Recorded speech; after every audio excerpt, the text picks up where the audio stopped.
Assalamualaikum warahmatullahi wabarakatuh. Selamat malam. Yang terhormat Ibu Seli selaku pembimbing dosen mata kuliah pengantar kecerdasan buatan. Pada malam hari ini kami akan mempresentasikan hasil dari pekerjaan kami, yaitu tugas besar pengantar kecerdasan buatan yang berjudul klasifikasi gangguan detak jantung yang tidak teratur. Sebelum kami ke presentasi, izinkan kami untuk memperkenalkan diri terlebih dahulu. Nama saya Anagung Depriyana, selaku ketua dari kelompok ini, dan saudara saya, yaitu Hazar Amilo Habib, dan saudari kami, yaitu Hemia Lisa Simbolon. Selanjutnya, saya serahkan kepada Hazar Amirul Habib untuk melanjutkan presentasi ini. Ya, pertama-tama terima kasih untuk diberi kesempatan oleh saudara saya Agung untuk menjelaskan tujuan eksplorasi data. Ya, tujuan eksplorasi data ini adalah kami untuk membantu dokter spesialis jantung dalam mempelajari dan mengolah data aritmia yang diperoleh dari sumber website sebagai berikut. Melalui pemahaman EDA, Exploratory Data Analysis, kami akan menganalisis dan memvisualisasikan data aritmia untuk mendapatkan wawasan tentang karakteristik penyakit ini dan faktor-faktor yang mempengaruhinya. Dengan informasi yang diperoleh, dokter dapat meningkatkan diagnosis, perencanaan, perawatan, dan pengambilan keputusan yang lebih baik dalam pengelolaan pasien dengan aritmia. Oke, selanjutnya. Jadi di sini ada kumpulan data. Yang pertama ada age, berisi kumpulan umur pasien pada saat pengambilan data. Yang kedua adalah seks, berisi kumpulan jenis kelamin pasien, 0 sama dengan laki-laki dan 1 sama dengan perempuan. Height, berisi kumpulan tinggi badan pasien dalam satuan cm. Weight, berisi kumpulan berat badan pasien dalam satuan kilogram. QRS, rata-rata durasi QRS dalam MSEC. PR interval, durasi rata-rata antara onset, gelombang P dan Q dalam MSEC. Dan selanjutnya itu QT interval, durasi rata-rata antara onset gelombang Q dan T dalam MSEC. T interval, durasi gelombang T dalam detik. P interval, durasi gelombang P dalam detik. Heart rate, jumlah detak jantung per menit. Dan kelas aritmia 01 sama dengan normal, 02 hingga 15 sama dengan kelas aritmia berbeda, 16 sama dengan tidak terklasifikasi. Oke, selanjutnya adalah decision tree. Metode decision tree mungkin menjadi pilihan yang lebih baik karena kemudahan interpretasinya lebih mudah dipahami. Kemampuannya untuk mengidentifikasi fitur-fitur penting dan kemampuannya dalam menghadapi hubungan yang kompleks. Kelebihan decision tree dalam membuat model yang mudah dipahami oleh manusia dan dapat mengidentifikasi dengan jelas fitur-fitur yang memiliki pengaruh signifikan dalam dataset. Namun harus dipahami bahwa decision tree menolak overfitting pada kumpulan data yang kompleks dan sensitif terhadap perubahan kecil pada kumpulan data. Oke, selanjutnya akan dijelaskan oleh saudara kita, Melisa. Di sini saya akan menjelaskan flowchart. Kami menggunakan library DT dan KNN yang merupakan rentetan algoritma penyelesaiannya sama, sehingga mengimplementasikan menjadi flowchart-nya pun sama. Jadi berikut adalah penjelasan mengenai flowchart dari DT dan KNN. Yang pertama itu start, setelah itu membuat instan DT, selanjutnya melatih model, selanjutnya prediksi data uji, dan prediksi data train, selanjutnya menghitung recall untuk data train dan menghitung recall untuk data test, selanjutnya menghitung akurasi data train dan test, selanjutnya yaitu menampilkan recall score, selanjutnya menghitung F1 score, data train dan test, selanjutnya menampilkan F1 score, setelah itu menghitung confusion matrix dan menampilkan confusion matrix, dan setelah itu selesai. Selanjutnya. Oke, yang selanjutnya ini adalah penerapan ensemble learning. Yang pertama itu kombinasi kekuatan KNN dan DT. KNN itu memiliki kelebihan dalam menangani data yang tidak memiliki struktur keputusan yang jelas dan dapat menghasilkan prediksi berdasarkan kesamaan dengan tetangga terdekat. Sementara itu, DT memiliki kelebihan dalam interpretabilitas model dan kemampuan mengidentifikasi fitur-fitur penting. Dengan menggabungkan kedua metode ini, kita dapat memanfaatkan kekuatan masing-masing untuk mencapai hasil prediksi yang lebih baik. Dengan menggabungkan KNN dan DT melalui ensemble learning, kita dapat mengoptimalkan kelebihan dari kedua metode tersebut dan menghasilkan metode prediksi yang lebih kuat dan akurat. Namun, perlu diingat bahwa penerapan ensemble learning juga membutuhkan pengaturan parameter yang tepat dan evaluasi yang lebih lanjut terhadap performa model untuk memastikan hal yang optimal. Selanjutnya. Baik, di sini kami juga menjabarkan pengukuran performasi. Yang pertama itu recall, yang dikenal sebagai true positive rate atau sensitivity, untuk mengukur keahlian model dalam mengenali instan positif yang tepat. Rumusnya itu true positif dibagi dengan true positif ditambah false negatif. Yang kedua, akurasi. Nah, akurasi ini mengukur persentase instan yang diklarifikasi dengan benar oleh model. Rumusnya yaitu true positif ditambah true negatif dibagi dengan true instan. Yang ketiga ini F1 score. F1 score ini merupakan pengukuran gabungan antara presisi dan recall. Nah, F1 score ini memberikan keseimbangan antara presisi dan recall yang umumnya digunakan ketika kelas tidak seimbang.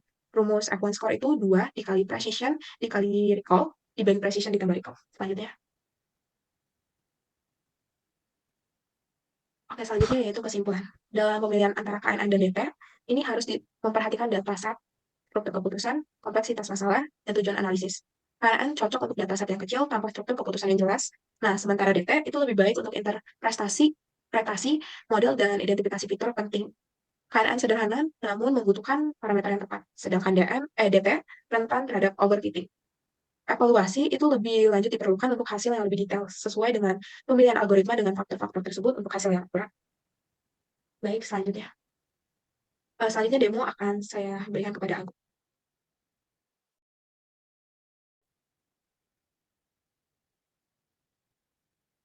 Izin, apakah sudah terlihat?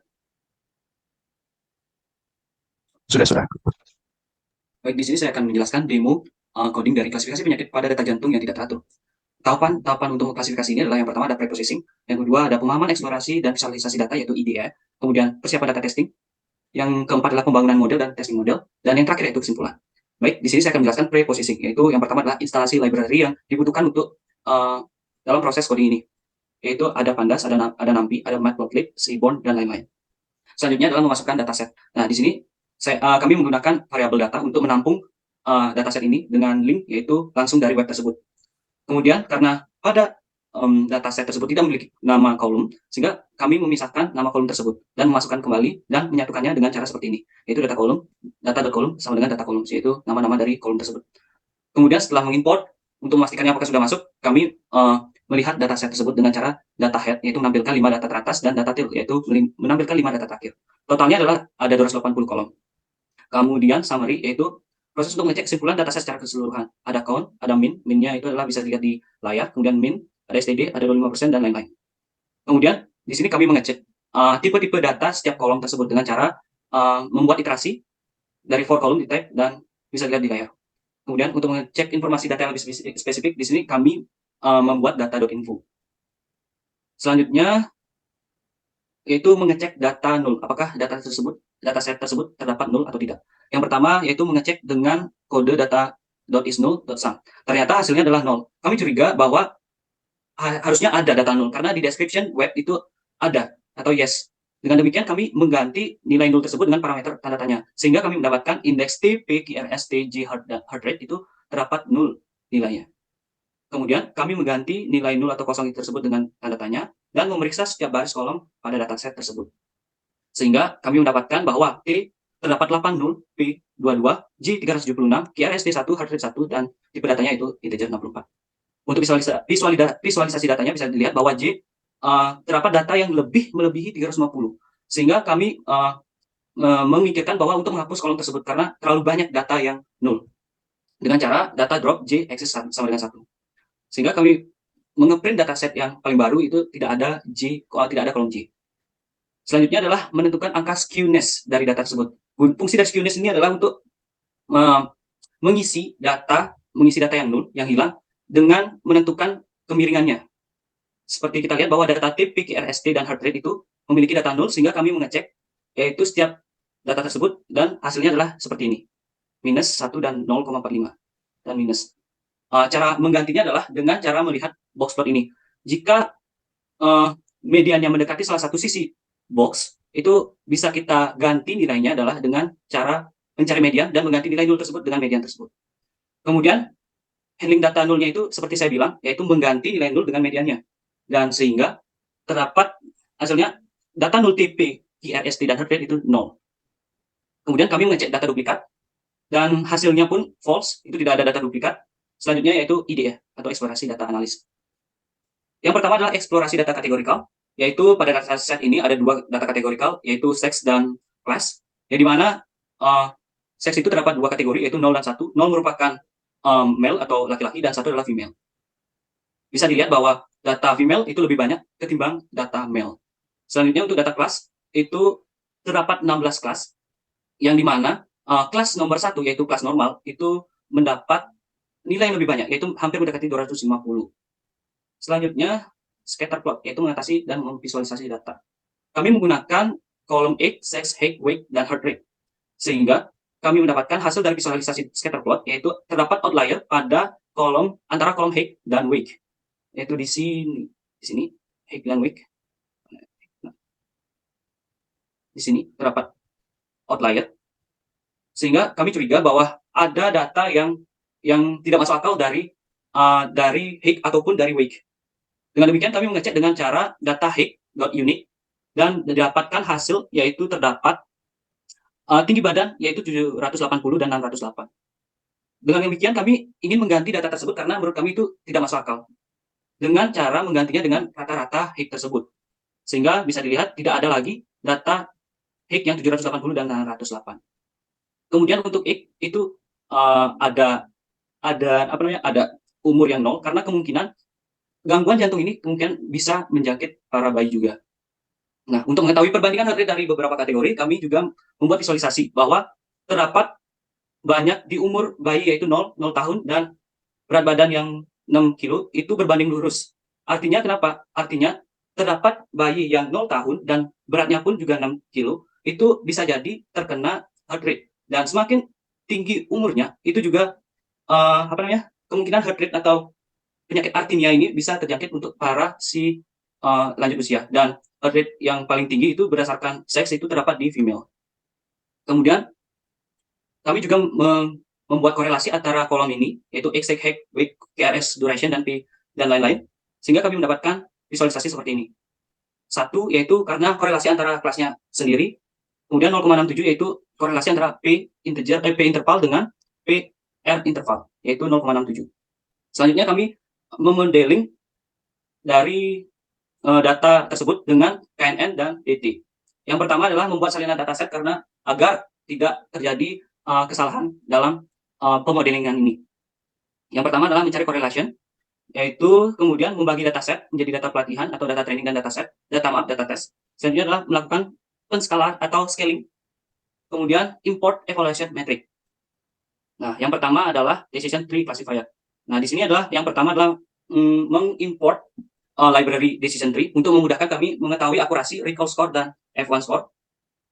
Nah, di sini yang pertama adalah membuat instant decision classifier, yang kedua adalah melatih model, yang ketiga adalah memprediksi nilai target, yang keempat adalah menghitung recall, yang kelima adalah menghitung akurasi, dan terakhir adalah menghitung F1. Sehingga kami mendapatkan trend recall score pada decision tree adalah 0,994, test recall 0,989, F1 score pada trend yaitu 0,992, dan F1 score 0,926. Dan terdapat konvergensi matrik bisa dilihat pada layar ini. Selanjutnya, KNN. Seperti decision tree yang di atas, yang pertama adalah mengimport library-nya sendiri agar memudahkan pekerjaan kami dalam menghitung recall score, akurasi, dan F1 score.